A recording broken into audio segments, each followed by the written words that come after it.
ನಮಸ್ಕಾರ. ನಾವಿವತ್ತು ಬೆಂಗಳೂರು ಗ್ರಾಮಾಂತರ ಲೋಕಸಭಾ ಕ್ಷೇತ್ರಕ್ಕೆ ಬಂದಿದ್ದೀವಿ. ಬೆಂಗಳೂರು ಗ್ರಾಮಾಂತರ ಕ್ಷೇತ್ರಕ್ಕೆ ಬಂದಿದ್ದೀವಿ. ಮೋದಿ ಸರ್ಕಾರ ಕೋಮಾದಿ ಅಲ್ಲ, ಕೋಮಾದಿ ಮಾಡೋನ ಉಗಿದು ಕ್ಯಾಕ್ ಉಗಿದು ಇಳಿಸ್ತಾವನ, ಕ್ಯಾಕ್ ಉಗಿದು ಇಳಿಸ್ತಾವನ. ರಾಹುಲ್ ಗಾಂಧಿ ಏನ್ರಿ ಅಷ್ಟೊಂದು ನ್ಯಾಲೇಜ್ ಇಲ್ಲ ಅವ್ರು. ಅದು ಗ್ಯಾರಂಟಿ. ಯಾವ ಮುನ್ನ ಮುಚ್ಕೊಳಕ್ಕೆ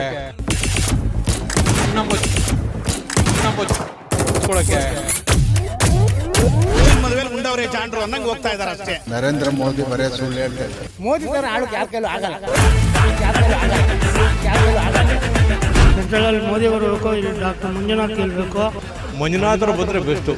ಮಂಜುನಾಥನೇ ಬರ್ಬೇಕ್ರಿ. ಮಂಜುನಾಥರು ಬಂದ್ರೆ ಬೆಸ್ಟು. ಸ್ವಾರ್ಥಿ ಪಕ್ಷ ನಮಗೆ ಬೇಕಾಗಿಲ್ಲ. Don't like in this one party.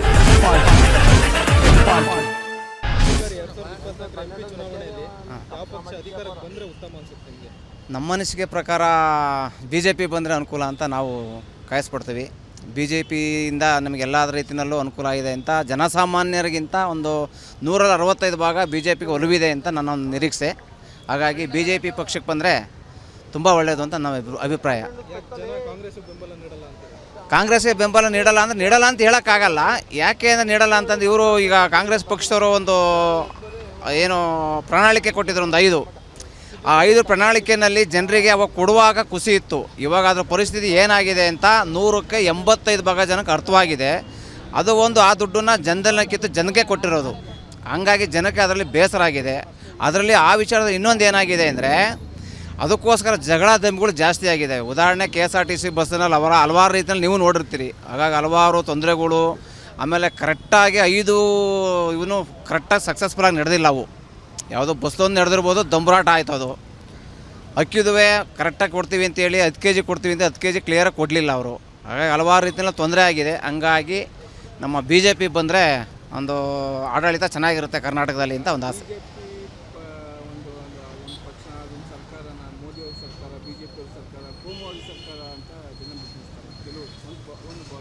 ಕೋಮುವಾದಿ ಸರ್ಕಾರ ಅಂತ ನಿಂದಿಸೋರಿಗೆ ಒಂದು ಮಾತು ನಾನು ಹೇಳೋಕ್ಕೆ ಇಷ್ಟಪಡ್ತೀನಿ. ಅಂದರೆ ಮೋದಿ ಪರ ಅಂತಲ್ಲ, ಈಗ ಕರ್ನಾಟಕದಲ್ಲಿ ಈಗ ಮೋದಿ ಬರೋಕ್ಕಿಂತ ಮೊದಲು ಕರ್ನಾಟಕ ಹೇಗಿತ್ತು, ಮೋದಿ ಬಂದ ಮೇಲೆ ಕರ್ನಾಟಕ ಹೇಗಿದೆ, ಆಮೇಲೆ ಮೋದಿ ಬರೋಕ್ಕಿಂತ ಕರ್ನಾಟಕದ ರಸ್ತೆಗಳು ಹೇಗಿದ್ದು, ಇವತ್ತಿನ ರಸ್ತೆಗಳು ಹೇಗಿದ್ದಾವೆ, ಅದನ್ನು ಜನ ಸ್ವಲ್ಪ ಜನರಲ್ ನಾಲೆಡ್ಜಲ್ಲಿ ಜನ ಸ್ವಲ್ಪ ಥಿಂಕ್ ಮಾಡಬೇಕು. ಮತ್ತು ಇನ್ನೊಂದು, ಜನಗಳಿಗೆ, ಬಡ ಜನಗಳಿಗೆ ಗ್ಯಾಸ್ ಆಗ್ಬೋದು, ಸಿಲಿಂಡರ್ ಆಗ್ಬೋದು, ATM ಆಗ್ಬೋದು, ಬ್ಯಾಂಕ್ ವ್ಯವಹಾರ ಆಗ್ಬೋದು. ಮೋದಿ ಬರೋಕ್ಕಿಂತ ಮೊದಲು ಒಬ್ಬರು ಬ್ಯಾಂಕಿಗೆ ವ್ಯವಹಾರ ಮಾಡಬೇಕು ಅಂದರೆ ಎಷ್ಟೋ ಅವಿದ್ಯಾವಂತರು ಜನ ಭಾಳ ಕಷ್ಟಪಡೋರು. ಇವಾಗ ಮೋದಿ ಬಂದಮೇಲೆ ಎಷ್ಟು ಬಡವರಿಗೆ ಅನುಕೂಲ ಆಗಿದೆ. ಒಂದು, ಮೋದಿ ಬಂದಮೇಲೆ ರಾಷ್ಟ್ರೀಯ ರೋಡ್ಗಳು ಎಷ್ಟು ಅಭಿವೃದ್ಧಿ ಆಗಿದ್ದಾವೆ. ಮೋದಿನ ನಿಲ್ಲಿಸಕ್ಕಂತಹ ವ್ಯಕ್ತಿಗಳು ನಮ್ಮ ರಾಜ್ಯದ ರೋಡ್ ಬಗ್ಗೆ ಮತ್ತು ನಮ್ಮ ದೇಶದ ರಸ್ತೆ ಬಗ್ಗೆ ಅದನ್ನು ಸ್ವಲ್ಪ ಜನರಲ್ ನಾಲೆಡ್ಜಾಗೆ ಅವರು ಆಲೋಚನೆ ಮಾಡಿದರೆ ಒಳ್ಳೆಯದು ಅಂತ ನನ್ನ ಭಾವನೆ. ಕಾಂಗ್ರೆಸ್ ಅಂತ ನಾಯಕರು ಇದ್ದಾರೆ, ಇಲ್ಲ ಅಂತ ನಾನು ಹೇಳಕ್ಕೆ ಬರಲ್ಲ, ಪಕ್ಷದ ಬರಲ್ಲ. ಅಂದರೆ ಕಾಂಗ್ರೆಸ್ಗಿಂತ BJPನಲ್ಲಿ ಉತ್ತಮವಾದ ಕೆಲಸ ನಡೆದೈತೆ ಅಂತ ನನ್ನ ಅಭಿಪ್ರಾಯ. ಕಾಂಗ್ರೆಸ್ಸಲ್ಲಿ ಎಲ್ಲ ನಡೆದಿದೆ ಮಾಡಿದೆ. ಆದರೆ ಇದು ಮಾಡಿದ್ರಲ್ಲ, ಅಕ್ಕಿದು, ಬಸ್ ಚಾರ್ಜು, ಕರೆಂಟ್ದು, ಇದೊಂದು ಕೊಟ್ಟು ತಪ್ಪು ಮಾಡಿದ್ರು ಅಂತ ಅನಿಸಿಕೆ. ನಮ್ಮ ರಾಜ್ಯ ಸರ್ಕಾರದಲ್ಲಿ ಮಾಡಿದಂಥದ್ದು ಅದು ಕೇಂದ್ರದ ಕೇಂದ್ರದ ಅದ್ಯಾವುದೂ ಇಲ್ಲ.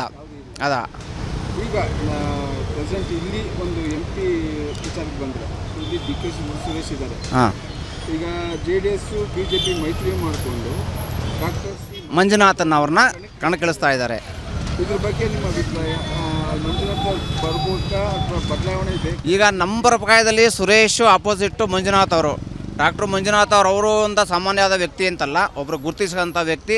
ಆಲ್ಮೋಸ್ಟ್ ಅವರು ಸರ್ವೇ ಸಾಮಾನ್ಯಕ್ಕೆ ನಮ್ಮ ಕರ್ನಾಟಕದಲ್ಲಿ ಕೊಡುಗೆ ಏನು ಅಂತ ಅವರು ರಾಜಕೀಯದ ಮುಖಾಂತರ ತೋರಿಸಿಲ್ಲ ಅಂದ್ರೂ ಒಂದು ಆರೋಗ್ಯದ ಮುಖಾಂತರವಾಗಿ, ಒಂದು ಜನಸೇವೆ ಮುಖಾಂತರವಾಗಿ, ಏನು ಒಬ್ಬ ಮನುಷ್ಯನಿಗೆ ಸಣ್ಣನಾಗ್ಬೋದು ದೊಡ್ಡನಾಗ್ಬೋದು, ಆರೋಗ್ಯ ಮುಖಾಂತರದಲ್ಲಿ ಅವರು ಸೇವೆ ಮಾಡಿ ಭಾಳ ಹೆಸರು ಮಾಡಿದಂಥ ವ್ಯಕ್ತಿ ಯಾರು, ಡಾಕ್ಟರ್ ಮಂಜುನಾಥ್.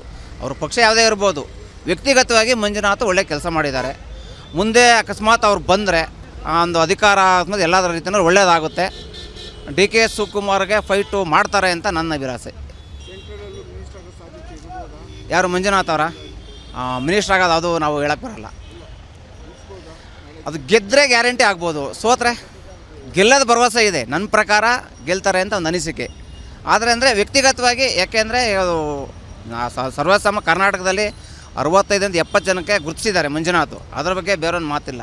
ಹಂಗಾಗಿ ಗೆದ್ದು ಮಂತ್ರಿನೂ ಆಗ್ಬೋದು. ಆಗ ಜನ ಏನು ಹೇಳ್ತಾರೆ ಅಂತಂದರೆ ಮಂಜುನಾಥ್ ಅವರಿಗೆ ಅನುಭವ ಇಲ್ಲ, ಅವರು ವಿಚಾರದಲ್ಲಿ ಅಂದರೆ ಈ ವಿಚಾರ ಬರಲೇಬೇಕಾಗಿತ್ತು ಅವರು ಅಂತ. ಅದಕ್ಕೊಂದು ಮಾತು ನನ್ನ ಸಜೆಷನ್ ಏನು ಗೊತ್ತಾ, ಮಂಜುನಾಥ್ ಅವರು ಡಾಕ್ಟರ್ ಆಗಿದ್ದರು, ರಾಜಕೀಯಕ್ಕೆ ಬಂದರೆ ಅವರಿಗೆ ಒಂದು ಅನುಭವ ಇಲ್ಲ ಅನ್ನೋ ಜನದಿರುತ್ತೆ. ಅಷ್ಟು ಅಲ್ಲ, ಇನ್ನೊಂದೇನಂದ್ರೆ ರಾಜಕೀಯ ಬರಲೇಬಾರ್ದಾಗಿತ್ತು ಅಂತ ಎಷ್ಟೋ ಜನ. ಬರಲೇಬಾರ್ದು ಅದು ನಾವು ಹೇಳೋಕ್ಕಾಗಲ್ಲ. ಯಾಕೆಂದರೆ ಅವರು ಅಂಥ ಒಂದು ಜಯದೇವ ಹಾಸ್ಪಿಟ್ಲಲ್ಲಿ ಕರ್ನಾಟಕದಲ್ಲಿ 65 ಭಾಗ ಹೆಸರು ಮಾಡಿದ್ದಾರೆ ಅಂತಂದಾಗ ಆ ಡಾಕ್ಟ್ರ್ ಕೆಲಸ ಮಾಡಬೇಕು ಅಂದರೆ ರಾಜಕೀಯದ ಪವಾಡ ಅವರಲ್ಲಿ ಇದ್ದೇ ಇರುತ್ತೆ. ರಾಜಕೀಯದ್ದು ಸವಲತ್ತು, ರಾಜಕೀಯದ ಒಂದು ಒತ್ತಡ, ರಾಜಕೀಯದ ಒಂದು ಪವರ್ ಇಲ್ದಲೇ ಮಂಜುನಾಥ್ ಅವ್ರು ಅಷ್ಟು ಹೆಸರು ಮಾಡೋಕ್ಕಾಗಲ್ಲ ಅಂತ ಹಾಸ್ಪಿಟ್ಲೇ. ಈಗ ಅವ್ರು ಯಾಕೆ ಮಾಡೋಕ್ಕಾಗಲ್ಲ ಅಂದರೆ ಅವ್ರ ಕುಟುಂಬ ರಾಜಕೀಯದಲ್ಲೇ ಇದ್ದಿದ್ದು, ದೇವೇಗೌಡರು ಮಗಳನ್ನೇ ಅವ್ರಿಗೆ ಕೊಟ್ಟಿರೋದು. ಹಾಗಾಗಿ ರಾಜಕೀಯ ಇಲ್ಲ ಅಂತ ಅವರಿಗೆ ಯಾವುದೇ ಕಾರಣಕ್ಕೆ ಹೇಳಕ್ಕೆ ಬರಲ್ಲ. ರಾಜಕೀಯ ಇನ್ನೊಂದು ಅಧಿಕಾರಕ್ಕೆ ಬಂದ್ರೆ ಆಟೋಮೆಟಿಕ್ಕಾಗಿ ಬರ್ತದು. ದುಡ್ಡಿದ್ರೆ ರಾಜಕೀಯ, ರಾಜಕೀಯ ಇದ್ದರೆ ದುಡ್ಡು ಅಂತೀವಲ್ಲ, ಹಂಗೆ ಮಂಜುನಾಥ್ ಅವರು ಅನಿರೀಕ್ಷಿತವಾಗಿ ಗೆದ್ದರೆ ಆಟೋಮೆಟಿಕ್ಕಾಗಿ ರಾಜಕೀಯದ ಎಲ್ಲ ಹಲವಾರು ಛಾಯೆಗಳು ಅವ್ರು ಏನು ವರ್ಚಸ್ಸಿರುತ್ತೆ ಅದೆಲ್ಲ ಆಟೋಮೆಟಿಕ್ಕಾಗಿ ಮೂಡಿ ಬರ್ತವೆ ಅಂತ ನನ್ನ ಅನಿಸಿಕೆ. ಹಾಗಾದರೆ ಈ ಒಂದು 5 ಗ್ಯಾರಂಟಿಗಳು ಈ ಸಲ ಲೋಕಸಭೆ ಎಲೆಕ್ಷನ್ನಲ್ಲಿ ವರ್ಕೌಟ್ ಆಗಲ್ಲ ಅಂತ ನನ್ನ ಪ್ರಕಾರ ಅವ್ರೇನಾದ್ರು ಮಿಸ್ ಆಗಿ BJP ಬಂತು ಅಂದರೆ ಇದರಲ್ಲಿ 3-4 ಕಿತ್ತೋಗ್ತವೆ. ಸಕ್ಸಸ್ ಆಗಿ 5 ಅಂತೂ ಯಾವ ಕಾರಣಕ್ಕೂ ನಡೆಯಲ್ಲ, ಗೆದ್ದರೂ ನಡೆಯಲ್ಲ, ಆಗಲ್ಲ ಪ್ಲಸ್ ಆಗಲ್ಲ, ಪ್ಲಸ್ ಪಾಯಿಂಟ್ ಆಗಿ ಸಾಧ್ಯನೇ ಇಲ್ಲ. ಎಲ್ಲ 5 ಅಂತೂ ಆಗಲ್ಲ, 3 ಅಂತೂ ಯಾವ ಕಾರಣಕ್ಕೂ ಮೈನಸ್ ಆಗ್ತವೆ. BJP ಬಂದರೆ 3 ಅಂತೂ ಮೈನಸ್ ಆಗೋದು ಗ್ಯಾರಂಟಿ. ಅದು ನನ್ನ ಅನಿಸಿಕೆ. ಈ ಬಾಜಿ ಅಧಿಕಾರ ಬಿಜೆಪಿನೇ ಪಕ್ಕ, ಬಿಜೆಪಿನೇ ಸೆಂಟ್ರಲಲ್ಲಿ ಪಕ್ಕ ಬರುತ್ತೆ. ಅಂದರೆ ಸ್ಟೇಟಲ್ಲಿ ಕಾಂಗ್ರೆಸ್ ಇದೆ, BJP ಸ್ಟೇಟಲ್ಲಿ ಸೆಂಟ್ರಲಲ್ಲಿ BJP ಪಕ್ಕ ಬಂದೇ ಬರುತ್ತೆ. ಏನು ತಲೆ ಕೆಡಿಸ್ಕೊಂಬೋಂಥ ಅವಶ್ಯಕತೆ ಏನಿಲ್ಲ. ಇಲ್ಲೆಲ್ಲ ಈ ಕಾಂಗ್ರೆಸ್ ಸರ್ಕಾರ ಎಲ್ಲನೂ ಉಚಿತ ಎಲ್ಲ ಕೊಟ್ಟು ಎಲ್ಲ ದಿವಾಳಿ ಮಾಡಿಬಿಟ್ಟಿದೆ. ಈಗೆಲ್ಲನೂ ಸಿಕ್ಕಾಪಟ್ಟೆ ಪ್ರಾಬ್ಲಮ್ಸು. ನೋಡಿ, ನಾವು ರೈತರು ಹೊಲ್ದ ಹತ್ರ ಹೋದರೆ ಒಂದು ಆಳನ್ನ ಕರಿಬೇಕು ಅಂತಂದರೆ ಅವ್ನು ಹುಣಸೆ ಗಿಡದ ಕೆಳಗಡೆ ಕೂಕೊಂಡಿರ್ತಾನೆ. ಎಲ್ಲ ಅಕ್ಕಿ ಫ್ರೀಯಾಗಿ ಕೊಡ್ತಾರೆ, 2000 ದುಡ್ಡು ಕೊಡ್ತಾರೆ, ಇನ್ನು ಏನೇನು ಫೆಸಿಲಿಟಿ ಬಸ್ಸೆಲ್ಲ ಕೊಡ್ತಾರೆ. ಎಲ್ಲ ಕೊಟ್ಟು ನಾವು ರೈತರೆಲ್ಲನೂ ಇವಾಗ ಒಂದು ಆಳು ಕೂಲಿ ಬರಬೇಕು ಅಂತಂದರೆ ಒಂದು 600 - 700 ರೂಪಾಯಿ ಖರ್ಚು ಬರುತ್ತೆ. ನಾವು ಬೇಸಾಯ ಮಾಡಿಸೋದೇ ಬಿಟ್ಬಿಟ್ಟಿದ್ವಿ. ನಮ್ಮ ಜಮೀನು ಬರೀ 3 ಎಕರೆ ಒಳಗೆ ಬೇಸಾಯ ಮಾಡಿಸೋದೇ ಬಿಟ್ಬಿಟ್ಟಿದ್ವಿ ನಾವನ್ನೇ ಕೇಳಿ. ಅಂಥ ಪರಿಸ್ಥಿತಿ ಆಗಿಬಿಟ್ಟಿದೆ. ಅದೇ ಉಚಿತ ಕೊಡಲಿಲ್ಲ ಅಂದರೆ ಕೂಲಿ ಬರೋರು, ನಮ್ಮನೆ ರೈತರು ಅನ್ನ ತಿಂಬೋರು, ಹಿಟ್ಟು ತಿಂಬೋರು ಎಲ್ಲ ಸೌಕರ್ಯ ಚೆನ್ನಾಗಿತ್ತು. ಉಚಿತ ಕೊಟ್ಬಿಟ್ಟು ಸಿದ್ದರಾಮಯ್ಯನವರು ಭಾರಿ ಅನಾನುಕೂಲ ಮಾಡಿಬಿಟ್ರು. ಸೆಂಟ್ರಲಿಂದ ನಿಮಗೆ ಒಂದು ಅನುದಾನ ಬರ್ತಾಯಿದೆ, 2 ಸಾವಿರ ಬರ್ತಾಯಿದೆ. ಪಟ್ನ 1ನೇ ತಾರೀಕು 5ನೇ ತಾರೀಕು ಒಳಗಡೆ 2 ಸಾವಿರ ಅಕೌಂಟ್ ಅದು ಪಕ್ಕ ಬರ್ತಾಯಿದೆ ಸರ್. ಈ ಸ್ಟೇಟ್ನವರು ಯಡಿಯೂರಪ್ಪನವರು ಅವಾಗ CM ಆಗಿದ್ದಾಗ ಯಡಿಯೂರಪ್ಪನ 2 ಸಾವಿರ ಕೊಡ್ತೀನಿ ಅಂತೇಳಿ ಮಾಡಿದ್ರು, ಅದು ಬರ್ತಾಯಿಲ್ಲ. ರೈತರಿಗೆ ಪಕ್ಕ ಮೋದಿ 2 ಸಾವಿರ ಏನಾಯಿತು ಅದು ನಮ್ಮ ಅಕೌಂಟ್ಗಳಿಗೆ ಬರ್ತಾಯಿದೆ ಸರ್. ಅದರಲ್ಲೇನು 2 ಮಾತಿಲ್ಲ. ಪರವಾಗಿಲ್ಲ, ಸಮಾಧಾನ. ಸ್ವಲ್ಪ ಯಾವ GSTಗಳು ಅವು ಇವು ಸ್ವಲ್ಪ ತೆಗೆದ್ರೆ ಎಲ್ಲ ಉಳ್ಕೊತೀವಿ ನಾವು. ಅವು ಸ್ವಲ್ಪ ಒತ್ತಡ ಜಾಸ್ತಿ, ಅವು ಹೊರೆ ಜಾಸ್ತಿ ಆಗಿದೆ ಅವೆಲ್ಲನೂ. ಹಂಗೆ ಹೌದು. ಸ್ಟೇಟಲ್ಲೇನಾಗ್ಬಿಟ್ಟಿದೆ, ದಿವಾಳಿ ಆಗ್ತಾಯಿದೆ. ಭಾರಿ ಕಷ್ಟ, ಡೆವಲಪ್ಮೆಂಟ್ ಇಲ್ಲ ಏನೆಲ್ಲ. ನಮ್ಗೆ ರೈತರಿಗಂತೂ ಹೊಡ್ತಾ ಸರ್ ಏನಿಲ್ಲ, ಭಾರಿ ಕಷ್ಟ. ನಾವು ರೈತರ ಮಕ್ಕಳೇ, ಒಂದು ಆಳು ಕೂಡ ಬರೋಲ್ಲ ಸರ್. ನಂಬ್ತಿರೋ ಬೆಳಗ್ಗೆ ಬಂದರೆ 9 ಗಂಟೆಗೆ ಅವ್ನು 90 ಕೊಡಬೇಕು, ತಿರ್ಗಾ ಸಾಯಂಕಾಲ 3 ಗಂಟೆಗೆ ಅವ್ನು 90 ಕೊಡಬೇಕು, ಮಧ್ಯಾಹ್ನ ಊಟ, ಬೆಳಗ್ಗೆ ನಾಷ್ಟ. ಅವ್ನು ಕೆಲಸ ಮಾಡಲ್ಲ. ಎಂಡು ಪೋವಯ್ಯ ಕೂಕೊಂಡಮ್ಮ ಅಂತಂತೇಳಿ ಅವ್ನು ಕೆಲಸ ಮಾಡಲ್ಲ. ಎಣ್ಣೆ ಬೇಕು ಸರ್, ಎಣ್ಣೆ ಅಂತೂ ಬೇಕು. ಈಗ ಅಂಥ ಪರಿಸ್ಥಿತಿಗಳು ಆಗ್ಬಿಟ್ಟಿದೆ ಪರಿಸ್ಥಿತಿ. ರೈತರಿಗಂತೂ ನಮಗಂತೂ, ನಾವು ರೈತರ ಮಕ್ಕಳೇ ಸಿಟಿ ಒಳಗಡೆ ಬಂದಿದ್ದೀವಿ. ಊರಿಗೆ ಹೋದರೆ ಕೆಲಸ ಮಾಡಿಸ್ಬೇಕು, ನೀರು ಕಟ್ಟಿಸ್ಬೇಕು, ಕಳೆ ಕೀಳಿಸ್ಬೇಕು, ಅಡಿಕೆ ಗಿಡ ಏನೇನೋ ಮಾಡಬೇಕು. ನಮ್ಗೆ ಮಾಡ್ಸೋಕ್ಕೆ ಆಗ್ತಾ ಇಲ್ಲ ಸರ್. ಅಲ್ಲ ಹುಣಸೆ ಗಿಡದ ಕೆಳಗಡೆ ಆದರೂ ಆರಾಮಾಗಿ ಕೂಕೊಂಡಿರ್ತಾರೆ. ಗಣಸಪ್ಪ ಅಂತಂದರೆ ಬರೋಲ್ಲ.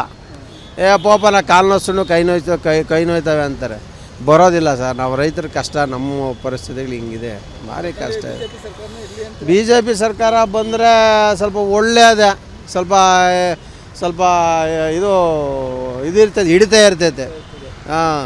ಈ ಥರ ದಿವಾಳಿ ಆಗೋಕ್ಕೆ ಬಿಡೋದಿಲ್ಲ. BJP ಪಕ್ಕ 100ಕ್ಕೆ 90 ಭಾಗ ಸೆಂಟ್ರಲಲ್ಲಿ BJPನೇ ಬರೋದು. ಸ್ಟೇಟಲ್ಲಿ ಇವರು ಏನಾಗುತ್ತೋ ಪರಿಸ್ಥಿತಿಗಳು ಗೊತ್ತಿಲ್ಲ ಸರ್. ಅವೆಲ್ಲ ನಾವು ಸ್ವಾದಿಷ್ಟತೆಯ ಸ್ವಾದ, ತಾಜಾತನದ ಆಹ್ಲಾದ, ಉತ್ತಮ ಆರೋಗ್ಯ ಮತ್ತು ಹೆಚ್ಚಿನ ರೋಗ ನಿರೋಧಕ ಶಕ್ತಿಯ ವೃದ್ಧಿಗೆ ಈಗ ನಿಮಗೆ ಸಿಗುತ್ತಿದೆ ಉತ್ತಮ ಗುಣಮಟ್ಟದ ಪೌಷ್ಟಿಕಾಂಶ Shri Vaidik millet health mix. ಇದು ಸಿರಿಧಾನ್ಯಗಳ ಸಂಪತ್ತು.